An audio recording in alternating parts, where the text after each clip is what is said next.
Ai, né, deixa eu me dar um nervo. Vai, lê aí a história aí, pessoal, saber. A Polícia Civil informou que encontrou nesta quarta-feira, hoje, o corpo da bebê Isis Helena, enterrado em uma área do bairro Duas Pontes, lá em Itapira.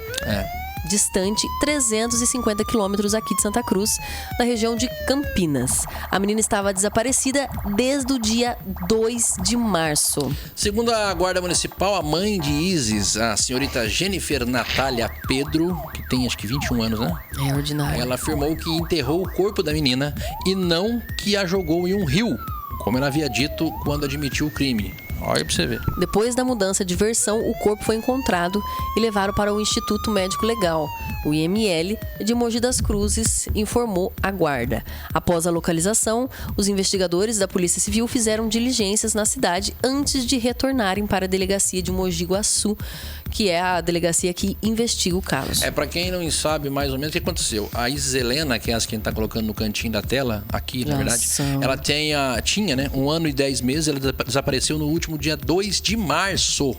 No dia, André, que ela confessou que foi que ela acordou, né? Porque ela falou o seguinte, que ela acordou e a bebezinha tava engasgada, com espuma na boca, engasgada com leite. Mas é isso que eu tô querendo explicar aqui, que você cortou o negócio. Não, mas só pra gente resumir aqui a história inteira ali, porque mas o pessoal contar, não sabe. Eu sei contar. Então, mas pega ali do resumo pra gente poder a ordem, pra gente chegar no negócio. Você já pulou lá na frente, porque ela já sumiu. A menina tem 1 ano e 10 meses, desapareceu no dia 2 de março. Todo mundo sabe. Ela nasceu prematura e tinha microcefalia. Tem que dar o contexto todo. E tomava remédios controlados. Exato. Que é pra quê? Pra quê? É pra tomar remédio pra ela tinha convulsão. Isso, ela tinha convulsão. A princípio, a mãe, a Jennifer, que não sei nem se devo chamar de mãe, que a menina sumiu depois que ela... Olha o que ela falou. Que a menina sumiu depois que ela saiu de casa e deixou a Isis com o avô. O avô, gente, inclusive, que tem começo de Alzheimer. Isso, até aí. Tá? A mãe afirmou que ao voltar para casa, a porta estava aberta e não achou mais a criança, não achou mais a bebê. Jennifer mudou a versão dos fatos após ser presa. Só que assim, gente, deixa eu falar aqui, ó.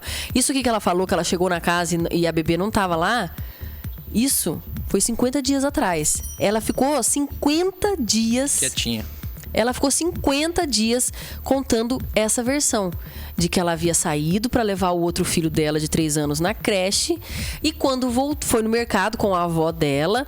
E quando ela voltou, a criança não estava no quarto. Ela ficou 50 dias, André, contando isso. E nesses 50 dias, a história era o seguinte, que ela falava, minha filha sumiu, desapareceu, cheguei lá, não estava lá. E eu saí e desapareceu. E com a cara lavada, ela falava... dando entrevista. E ela falou assim, eu não sei porque estão procurando... Essa é a mãe, está na tela aí. Ela falava, eu não sei porque estão procurando a minha filha no mato, a minha filha tá viva. Desse jeito, gente. Ela falava, eu assisti. Ela falava desse jeito. Então. Enfim, Jennifer mudou a versão dos fatos após ser presa. Por que aconteceu? Ela começou a falar muitas coisas que não batiam, entendeu? E a Polícia Civil, muito esperta, né? A polícia viu que ela tava mudando toda hora, cada hora ela falava uma coisa. Então, pediram a prisão dela de 5 dias, aquela prisão pra ela não atrapalhar, porque inclusive ela tava indo nos lugares. Isso, a preventiva. A investigação. Aí ela disse que a filha estava doente e que deu uma madeira. Ela mudou a versão, disse que a mãe tinha dado uma madeira e a criança... E colocou pra dormir de barriga pra cima. No dia seguinte, quando ela acordou 6h15 da manhã, ela, quando olhou na menininha, a menininha disse que estava gelada e estava morta. Que estava com leite na boca, com espuma na boca. Que foi a outra versão que ela deu quando ela foi presa. Primeiro ela não sabia o que tinha acontecido, sumiu. Depois ela começou melhor, né? Sofreu. Isso, depois de 50 dias. Isso tudo depois de 50 dias. E aí o que aconteceu? Admitiu que tinha morrido. Quando ela disse essa versão, ela falou que ela contou isso daí. Porque a família do pai da criança... Que não mora com a mãe. Isso. A família do pai da criança não gostava dela, falava que ela não era boa mãe, que ela batia na criança, que ela não cuidava direito. Aí logo ela pensou, falou, nossa, se eu aparecer com essa criança morta, vão cair na minha mente. Foi isso que ela disse. Tá? Foi isso que ela disse. Por isso, gente, que sabe o que ela falou? Ela fez isso aí. Ela pegou a criança, que viu que a criança estava morta, colocou dentro da mochila, tá? Colocou a criança dentro da mochila dela, colocou a mochila nas costas, André, pegou a moto. Saiu com a mãe estava junto, né? A mãe dela, não é? Não, a avó. A avó, isso.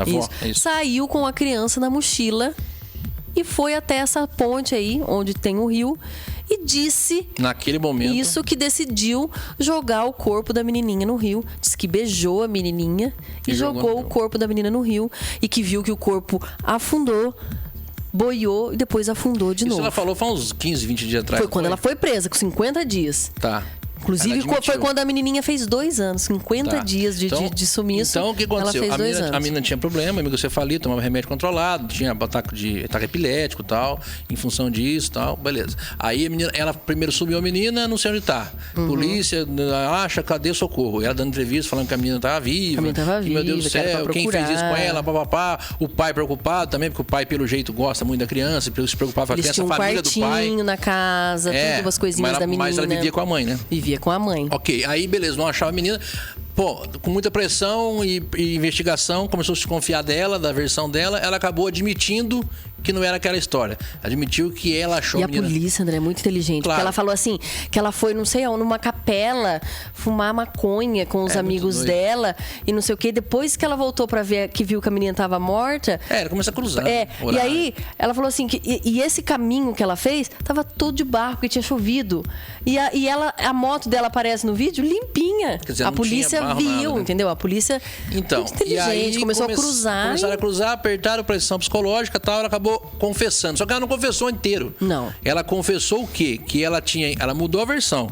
Ó, eu cheguei, ela tava morta, e eu fiquei assustado porque ela tava morta, eu resolvi ir lá e jogar no rio. Aí começa, né? Aí, na época, tinha tido a chuva lá, o rio, é o Rio do Peixe. O Rio do Peixe. O Rio do Peixe estava alto. Pronto, né? Cadê a criança? Nunca mais 50 achava, né? dias depois, o rio levou, começaram o corpinho da criança, como ia atrás da criança, atrás. E ela diz que ela voltou com a mochila, jogou só o corpo. Né? Voltou com a mochila. Então vamos achar o corpo e vai, e bota gente de canoa e bombeiro procurando, e o dia inteiro procurando. E os cachorros, cão farejador atrás da criança, no meio do mato e tal, e essa mulher levando. Nesse meio tempo teve um advogado que abandonou o caso. O advogado dela. Aí teve a mãe dela falando que acreditava nela, que achava que a polícia estava agredindo, inclusive ela, chegou até a dizer isso, que estavam batendo nela lá na... Ela confessou que ela foi coagida, confessar, foi torturada. Assim, a mãe acreditando na filha, né? Tudo bem. No caso, a mãe aí inocente também, pelo jeito cada dia era uma novidade, cada dia uma nova história. Não sabe o que acontecer. Aí hoje de manhã, depois de todo esse tempo, e vai completar agora dia 2, 60 dias, né? 2 meses do desaparecimento. Uma semana depois dela presa. Ela vem e diz que não, que ela realmente pegou a menina, mas não jogou em rio nada, ela enterrou debaixo da ponte lá do rio, que é o ponto que ela disse que tinha jogado, né? Então ali, em vez de ela falou que parou a moto nessa ponte.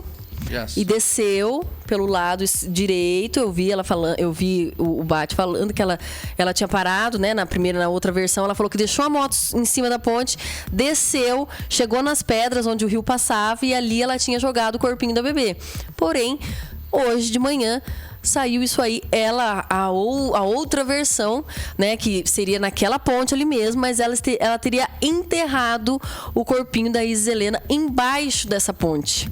Ou seja, o lugar era o mesmo, porém ela enterrou. Os cachorros ficavam ali na ponte, André. Então, rapaz. Um cachorro que é assim, sabe? Tem uma cara assim, assim, ó. É de farejador mesmo. Eu esqueço a raça dele. É um orelhudão. Assim. E ele ficava ali naquela ponte. Inclusive, tinha uma bifurcação nesse caminho e os cachorros levaram no caminho certo. Uma coisa de louco, gente. Os cachorros treinados. É maravilhoso. Mas, enfim... Tava enterrado. Ela falou que estava lá. E aí o pessoal foi lá. O lugar que ela falou, com exatidão, foram tava lá o corpinho da menina. E acharam os ossos da menina lá. E aonde ela enterrou, disse que era uma cova funda, viu? Talvez nem sozinha ela fez isso aí. Agora fica essa questão. Agora porque não era raso, né? Uma mulher cavar tão fundo assim? Pois é, e ela tá presa... Em um tempo muito rápido. Ela tá presa preventivamente desde o dia 24 de abril, né? Quando a primeira vara de Itapira decretou a prisão preventiva dela, a dona Jennifer Natália Pedro, e que ela foi aceitar a denúncia oferecida pelo Ministério Público pelos crimes de homicídio qualificado, ocultação de cadáver e falsa comunicação de crime. Porque ela ficou mentindo, né? Jennifer confessou o crime contra a filha, de acordo com a Secretaria de Segurança Pública do Estado de São Paulo. Um dia depois da confissão, o advogado que até então atuava na defesa dela, decidiu renunciar, porque, segundo ele, houve quebra de confiança. A mulher está presa desde o dia 17 de abril, quando foi decretada a prisão temporária dela por 5 dias para dar andamento na investigação, como eu disse. E aí tem a contradição, que a gente já contou. Explicamos toda a contradição. E foi isso. E hoje, ó, nesse depoimento, foi hoje às 6 da manhã, André. Hoje ela acabou entregando a rapadura e a questão agora é a seguinte. André, sabe o que eu fico pensando? Será que essa ordinária não matou essa menina? Então, a gente vai saber. Tomara que a gente saiba, né? Que a gente descubra com o tempo, mas aí que tá. É um negócio que... Ela fala que acordou e a menina se afogou com o leite. A cabeça. Vamos supor que ela tá falando a verdade. Eu duvido, né? Eu já vou falar que eu duvido dessa versão que ela encontrou a menina morta lá, afogada. Eu acho que ela deve ter matado a menina. Fico louco. Por algum motivo. Não sei. Vamos descobrir isso com o tempo. Mas vamos supor que ela estivesse falando a verdade. Ela foi lá e matou, encontrou a menina morta. Pô, se encontrou a menina morta, você vai pegar a menina e jogar no rio. Gente, pensa bem. Ou enterrar. Não, André, ela deixou a menina morta, saiu, depois ela voltou. Calma. Olha que louca. E ela ficou 50 dias. Será que ela não falou pra ninguém isso aí? Será que ela não contou pra mãe dela, no caso, pra avó, ou pra algum amigo, alguma amiga? Ela guardou isso todo esse tempo. E agora falar isso hoje, não dá pra entender. Não, manter dentro dos 50 Você viu dias. Ela falando na entrevista, né? Eu vi, André. Eu falei pra minha mãe. Quando eu comecei a acompanhar, falei, mãe, quer apostar quanto que essa mulher, essa ordinária, que jogou a criança fora? Que descartou essa criança aí. Mas que coisa, né? Entendeu? Você acorda, teu filho tá morto, você acha que o teu filho tá morto, porque você não sabe, às vezes não tava. Não, o desespero que você fica, né? Você já vai ligar pra alguém. Se não tiver morto, você não quer desesperar pra salvar. Se tiver morto, você vai começar a chorar e ficar... Gente, você vai ligar. Não. Agora você vai ter frieza de pegar ela fez e falar, 6h15. morreu? Não, 6h15 ela acordou, viu a criança gelada, com coisa na boca, levantou, foi levar o outro filho na creche, saiu com a avó, fazendo não sei o que com a avó. Depois voltou, pegou a bolsa, enfiou a criança e foi. Andando com a criança na costa. Na costa. Tem as imagens das câmeras. Ela com a mochila, parece que é grande, né? Dá pra ver. Parece uma bebezinha. Paraquedas assim André, atrás. Uma bebezinha indefesa de ação. A menininha nasceu prematura, ficou bastante tempo naquelas negocinhos, né? Naqueles respiradores. Nós temos aqui, tá? Então, lutou pra viver a criancinha de judiação. E aí uma ordinária, não sei o que vocês pensam, gente, mas eu fico louca com esses negócios de mexer com criança, porque a criança é inocente, a judiação da menininha. Não sabe nada. Entendeu? Não tá sabendo nada, não teve culpa de nascer de uma ordinária dessa, uma filha da mãe, entendeu? Aí, olha o que essa ordinária fez. Eu tô falando ordinária porque é minha vontade de xingar de outro nome, né? Mas não vou xingar outro nome aqui. Gente, eu fico inconformada. Pra mim, esses casos assim, André, esses casos de criança, pra mim, teria que ter pena de morte, sim. Não merece. Esse bicho, essa pessoa não merece. Mas aí eu já fico... Entendeu? Eu já penso não seguinte, merece. Eu também acho que não é um negócio que não tem cabimento algum, não tem o mínimo de explicação, não tem nada. Até bicho cuida bicho cuida do seu filhotinho. Do ponto de vista da ruindade, que a gente com o instinto da gente em alta, flora, nesse tipo de situação, eu acho que você matar também é muito pouco, né, cara? Se ele pegar uma pessoa dessa e matar, acabou. É muito pouco o sofrimento que ela causou e vai causar. Mas acontece, André? Vai ficar presa. E quanto tempo você acha? Não, ideal... ela tem 21 anos. Mas o ideal seria ela ficar presa. Eu acho que, na minha concepção, cada vez que eu passo mal tempo, eu vou pensando nessas coisas e vai amadurecendo. E eu acho que a prisão perpétua era interessante para esse tipo de situação. Deixar ela isolada no canto dela, dentro de um quartinho assim, acordando todo dia, daquele caminhãozinho pequenininho e só ali, até ela morrer. Se ela quiser se matar antes de morrer, o problema é dela. Mas nesse meio tempo... Por que a gente pensa, de ação, cara. Ela tem 21 anos. Se ela pegar, sei lá, 20 anos de cadeia, vamos supor que pegue 20 anos de cadeia. Vai pegar. Quanto que ela vai ficar, André? Não vai. Quantos anos ela vai cumprir? Aí tem aqueles benefícios. Entendeu? Né? Ela pode ser que ela aí saia. vai trabalhar, tem 3 dias a menos, não sei o que lá. E essa não é a única filha dela, né? Ela tem outro filho, ela né? tem um filho com outro homem, um menino de 3 anos. Que foi o menino. E esse menino era criado com a avó.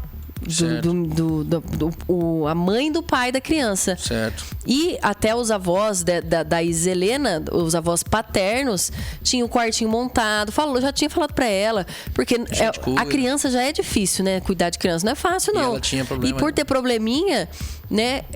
Eles já tinham falado pra ela que se quisesse, por ela ser muito nova também, se quisesse, podia deixar com ela, bebezinha. Lamentável a situação. Não tem o que falar. Entendeu? Não tem o que falar. Você pra tem que apenas... mim, não merece. É o tipo de caso que mexe e a gente fica querendo ouvir. Eu, por exemplo, tenho... A Priscila também gosta muito e eu gosto também. Eu queria muito ouvir que a cabeça humana, o cérebro do humano é um negócio impressionante, o que é capaz. Ouvir esse pessoal que mexe com psicólogo, psiquiatra, né? Que estuda psicopatia. Que estuda a cabeça, né? Como é que a pessoa consegue ter essa frieza e agir? Imagina esses dias todos. Ela fez essa merda aquele dia. Tá, todo mundo já fez merda um dia na vida. Não assim, lógico, né? todo mundo fez, né? Todo mundo erra, Como é que você convive com a merda depois? 50 dias sabendo tudo tá acontecendo e vendo tua mãe sofrendo, o pai, a avó do outro lado lá, a cidade inteira parada falando disso. Imagina o que virou. E ela tá lá. Não, tipo, gente, e cara, ela... Eu não sei, eu não ia conseguir. Até o delegado, André, o delegado lá da Polícia Civil, eu vi uma entrevista dele, ele falando assim que ele viu uma vez ela derramando uma lágrima. Ele conversou com ela 4, 5 vezes, que ela era fria. Pois é. Fria, sabe? Fria, pensando no que ela ia falar, se ela ia contar, se ela não ia contar. Ficou aí escondendo quase 2 meses o que tinha feito com a menina. É demais. É demais. Gente, nossa, eu fico... Ó, é absurdo. Eu fico louco. Na internet aí tá se falando bastante sobre isso e pelo menos aí a gente sabe. A criança não teve ela culpa vai ter... de nascer de uma monstra dessa aí, né? De uma bosta de uma mulher dessa daí. Tendo em vista tudo que aconteceu, tomara que ela vai ter, agora a criança deve ter tido, vai ter, está tendo, não sei como é que é o procedimento, um enterro digno, vai ser um túmulo para descansar, porque como a Priscila falou, ela não tem culpa da onde veio, de onde nasceu, e os familiares que tanto gostavam dela, a família do pai, até a própria mãe, de repente a avó gosta, a gente tem o laço, né? Por mais que você tenha parentesco tal ou não, mas você tem o laço, ela tem um enterro digno aí, possa descansar em paz, já que ela foi vítima de algo tão grave. É igual a história aqui de Chavantes, né, Emanuele, umas coisas que como é que o ser humano chega coragem nesse ponto? Tem coragem.